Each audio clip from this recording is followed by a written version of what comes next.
যথাযোগ্য মর্যাদায় কুমিল্লা হানাদার মুক্ত দিবস পালিত হয়েছে। কুমিল্লা প্রতিনিধির ভিডিও চিত্রে প্রতিবেদন।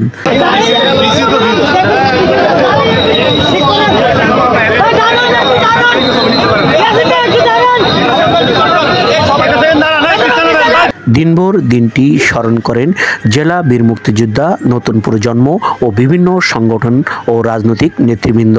রবিবার বিকালে কুমিল্লা নগরীর টাউন হল মাঠ থেকে জেলা প্রশাসক ও মুক্তিযোদ্ধা কমান্ডার কাউন্সিলের যৌথ উদ্যোগে শোভাযাত্রা বের করা হয়। এতে নেতৃত্ব দেন বাংলাদেশ জাতীয়তাবাদী দল বিএনপির তিরান ও পুনর্বাসন সম্পাদক হাজী আমিনুল ইসলাম ইয়াছিন। শোভাযাত্রায় কুমিল্লার প্রধান সড়ক প্রদর্শন করে টাউন হল মাঠে শেষ হয়। পরে সেখানে সমবেত হয়। এ সময় বিভিন্ন শিক্ষা প্রতিষ্ঠানের শিক্ষার্থীরা বিজয় র্যালিতে অংশ নেন।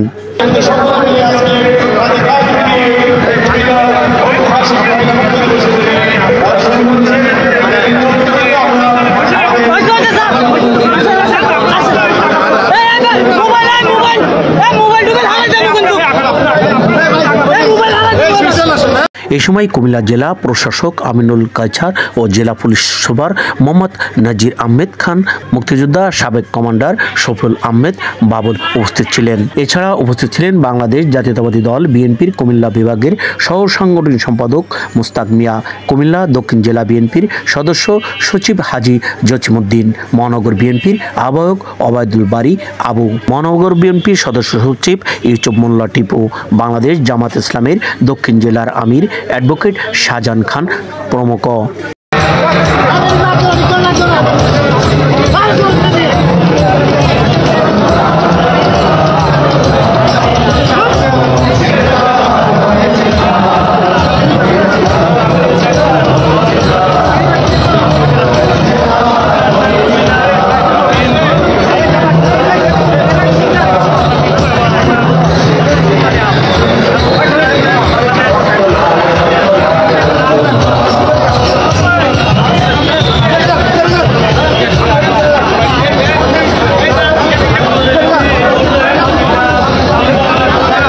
ইতিহাস সাক্ষী রয়েছে 1971 সালে 7 ডিসেম্বর দিবাগত রাতে ভারতীয় মিত্রবাহিনী ও মুক্তিযোদ্ধা গেরিলা 3 দিক থেকে কুমিল্লা বিমানবন্দর পাক বাহিনী 22 বেলুচ রেজিমেন্ট প্রধান ঘাঁটি আক্রমণ করে। মিত্রবাহিনী 11 গোখরা রেজিমেন্ট কর্নেল আর মজুমদার নেতৃত্বে কুমিল্লা বিমানবন্দরে 3 দিক থেকে আক্রমণ পরিচালনা করেন। ফলে ভোরের সূর্যের আলো না ফোটার আগেই থেমে যায় পাকিস্তান বাহিনী। এ সময় এয়ারপোর্ট সংলগ্ন নেওরা, রাজাপাক, টঙ্গিপাড়া, লক্ষ্মীপুর চৌরা এলাকার বাসিন্দারা পাক সেনাদের মরদেহ থাকতে দেখেন। নির্যাতন তৃপ্তি, আমার নিউজ টিভি, ডেস্ক রিপোর্ট।